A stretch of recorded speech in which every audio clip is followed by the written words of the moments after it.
first experience when I felt a tremendous sense of revelation and connection and presence was in India when I was in a remote village in the Himalayas in 1968 with a friend who was an anthropologist. We met a sadhu in a cave. We'd gone for a walk, and he gave me his chillum to smoke with what must have been very strong cannabis, which I hadn't taken before. And he made an invocation to the god Shiva. He said, this is Shiva's holy plant, and the god Shiva will bless us. He chanted a mantra, then gave me this to smoke. And for me, it was an extraordinary blessing. I mean, I'd never experienced cannabis, so I didn't know what to expect. What actually happened was a sense of tremendous divine presence, that I felt I was in the presence of God. The mountains looked incredibly beautiful. The grass looked greener than normal.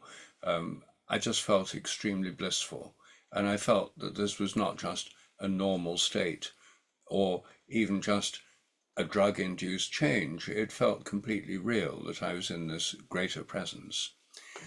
And I later had experiences when I got back to Cambridge, with LSD. So for me, as a materialist, indoctrinated with the materialist worldview, it took chemical substances to sort of blast me out of it. Mm. And if I hadn't been so indoctrinated with materialism, I might have been more open to these spiritual experiences. But as it was, when I took the LSD, again, I had something like a death and rebirth experience. I felt I'd gone down into hell and I was going to be mad or die or Right. Yeah. I just What I'm felt talking about. Yeah. terrified.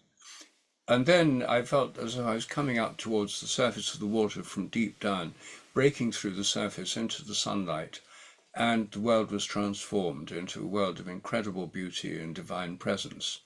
And again, it felt completely real that it was like that. And after that, I realized that actually there was a greater realm of consciousness. I started meditating soon after that because I wanted to explore consciousness in other ways. And after that, I've had many experiences, both through meditation, some through psychedelics, some through religious services, beautiful services, some through beautiful places in the natural world, where I felt this really strong connection, this divine presence. So much so that I don't doubt that this is God and that we can be open to God's presence. Most of the time we're too busy doing other things or too preoccupied, but I feel that potential is always there, and that it's closed off. It was closed off for me for many years.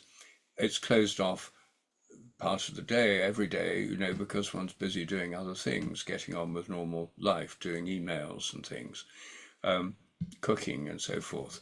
But I feel that that's in the background all the time. I meditate every morning and I don't always go beyond, in fact, rarely go beyond watching the run of normal thoughts going through my mind. I mean, one's distanced from them through the meditation, but still, I'm aware of how much of the mind is just producing an endless stream of thoughts.